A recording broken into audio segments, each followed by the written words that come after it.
SB19 Pablo and Justin show support for Coach J.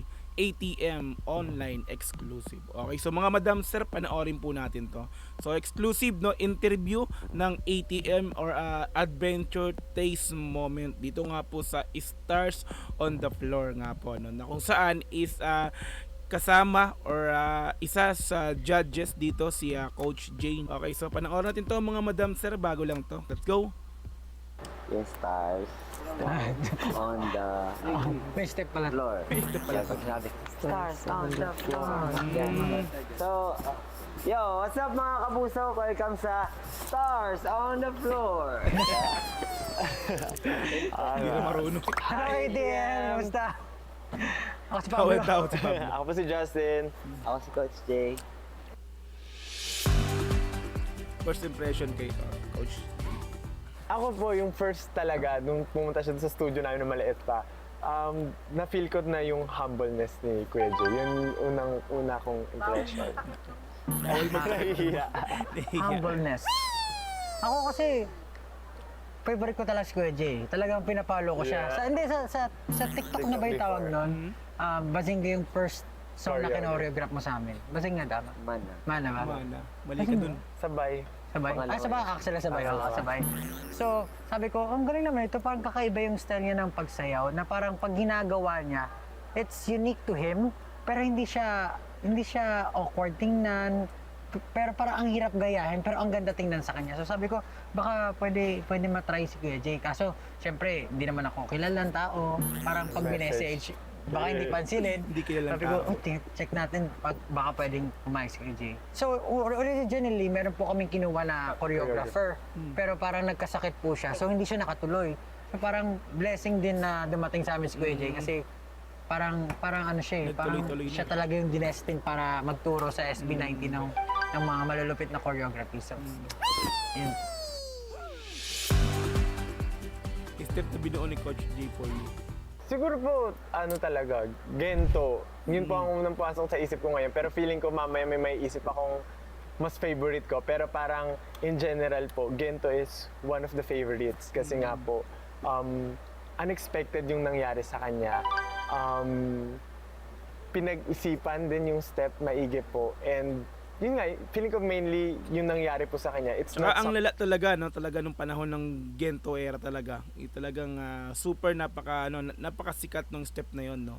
So makikita mo sa lahat ng mga dance contest, laging nandun yun, hindi nawawala ang Gento. Even ako, di ba? So gumawa ako ng kinover ko yon, binago ko yung lyrics. So ginawa kong jingle kasi nga so sa sobrang sikat nung Gento na yon that time. So may nagpagawa sa akin ng jingle ng isang kagawad.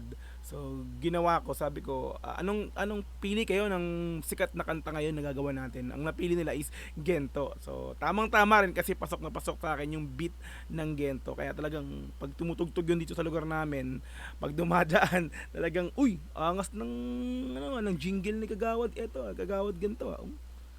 Sino yan? Di ba? Dogs G yan. Gento.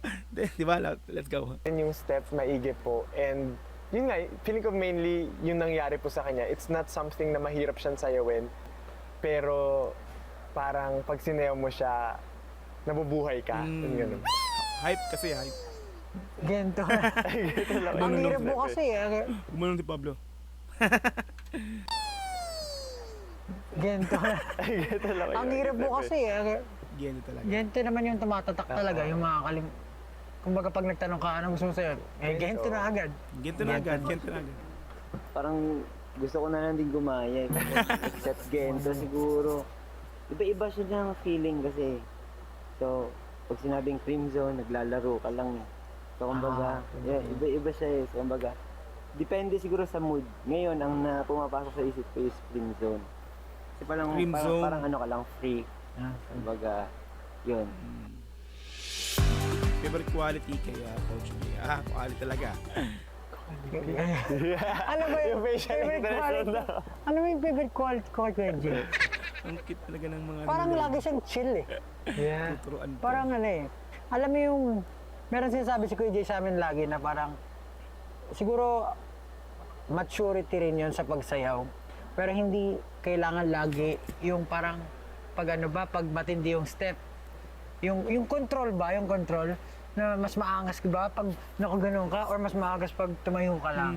Gusto ko yung ganon niya na parang feeling ko kahit naiinis na siya, chill pa rin siya. Parang tinatry niya i-analyze yung mga nangyayari sa paligid. So yun talaga yung pinagusto. Ano, sa isang situation na magulo, kaya niya maging kalmado at i-explain. Angas to na. Sa isang situation na magulo, kaya niyang maging kalmado. Lalim, no? Magulo na pero kalmado ka pa rin. Di ba? Talaga, Pablo. Sa isang situation na magulo, kaya niya maging kalmado at i-explain pa rin yung gusto niya sabihin sa mga tao. Kalmado, Po, magulo. similar, parang Rhyming. napaka-balance ni Kuya Jay. Siyempre po, 5 kami sa grupo. And nung before, nung wala pa si Kuya Jay, kami-kami lang. Ang hirap po, parang ang hirap magulo, sobrang gulo. Pero nung dumating si Kuya Jay, parang, ewan ko, paano ang balance po talaga? Kasi siyempre po, parang hindi mo may iwasan na minsan merong favoritism or merong nakakainis. Kahit sa isang araw lang, parang nakainis naman tong member na to, ganyan. Pero parang, never ko po na-feel kay Kuya Jay yung gano'n na parang never siya nainis sa isang member or naging very in favor sa isang member. Parang lagi siyang balance po. Yun. The best. Ibi, parang wala siyang ganito, favoritism na parang, at kayo ganito, hindi para magalit sa ganito, hindi para magalit sa'yo. Goods. Member. Parang lagi siyang balance po. Coach J, in 3 words, describe. Ang hirap naman yung mga tanong na yan. Makulit. Ang hirap Makulit. naman yan. Tanungan yan. Ako ba? Ikaw naman. Ang hirap. Nagbilis Kasi ang dami, pero parang hindi siya Kung sino yung best, no? Siguro po, 1 ko, humble. 2, Matik. creative. Tapos, ano yung pangatlo ko? Passionate. Okay. Makulit. Purposeful. Bakit? Makulit. Purposeful. Maangas. Maganda yung maangas. Maangas. Wala naman siya magagawa eh. Advice ni Coach J sa inyo na hindi ninyo makakalimutan. Siguro gusto ko yung lagi niya sinasabi. Every time na magpa-perform kami sa stage, nagpe-pray kami, meron kaming huddle. Hindi siguro niya, not his words, but his words, yung ang lahat ng nagpapakababa ay tinataas at ang lahat ng tinataas ay nagpapakababa. So, Kaya naman talaga mahalaga ganun. po kasi as a performer, lalo na kami na yung voice namin, mas nadidinig siya ng mas maraming tao. Mahalaga na lagi talagang nakatapak sa lupa yung paa mo. Kasi, yun yung, kumbaga maraming naka-look up sa'yo. And if you're going to be an inspiration for others, kailangan talaga yung mga mabubuting bagay yung maibahagi mo sa kanila. So, apart from the skill, maraming magagaling lahat yan, pero yung attitude hindi siya, Yun, hindi siya the best. na basta-basta nakukuha ng maayos. Ito. Yun din po actually. And na-realize ko lang ngayon na yung first na kinorograph ni Kuya Jay is Mana. And yung meaning po nung song namin na Mana is similar to that na kahit gaano kataas yung liparin mo, Kalahati ng katawan mo dapat laging nasa floor. Mana ng gala. Yeah. Phrase or line na lagi sinasabi ni Coach J sa SBTV. Let's go! Let's go! Let's go na may clap-clap. Let's go. Ano?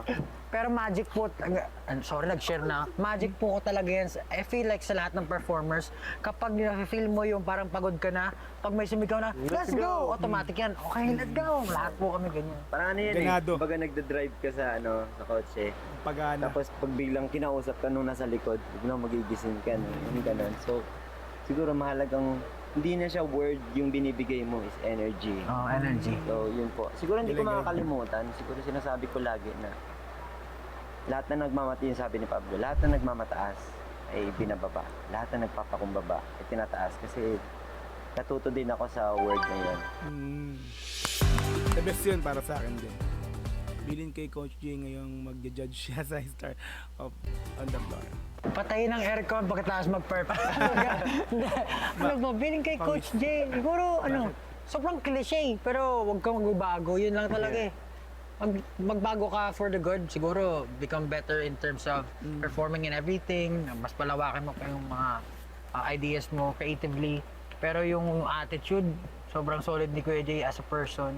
Talagang masasandalan mo, magkukwentuhan mo na lahat ng problema mo, makasabay mo kumain dyan sa labas. So, wala kasing ano eh. Wala. Pero yun po yun. Sa labas. Ako po siguro, Parang street foods, mga ganun, no? Pwedeng makasabay. The best yung mga ganun, no? Hindi choosy, no? Wala kasing ano eh. Wala. Pero yun po yun. ako po siguro yun lang. Huwag niyo pong kakalimutan yung purpose niyo sa life and make sure na masaya kayo sa lahat ng ginagawa niyo. Yung, perfect. Yeah. Maraming salamat, ATM.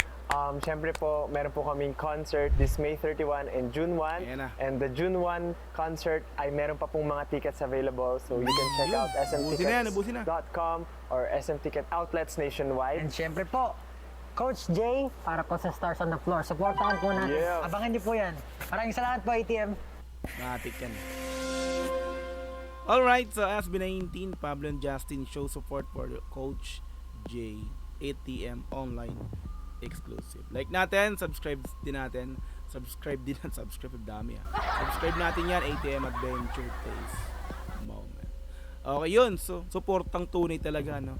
Ang ating mahalima SB19 Pablo and Justin. Wala dito yung tatlo, si Ken, Josh at Sistel. So at least meron pa rin na sumuport. Sabi natin talaga napaka-solid. So sabihin talagang sabi natin na ang SB19 is kayang suportahan ang bawat isa. Even hindi man kasama sa miyembro ng SB19. Siyempre Coach J yan eh, di ba? Dahil sa kay Coach J may mga malulupit silang choreo na nagagamit kada kanta nila. Yeah, at the performance.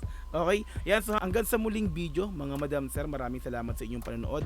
Once again, this is Dogs TV. Peace, I'm out. Yeah.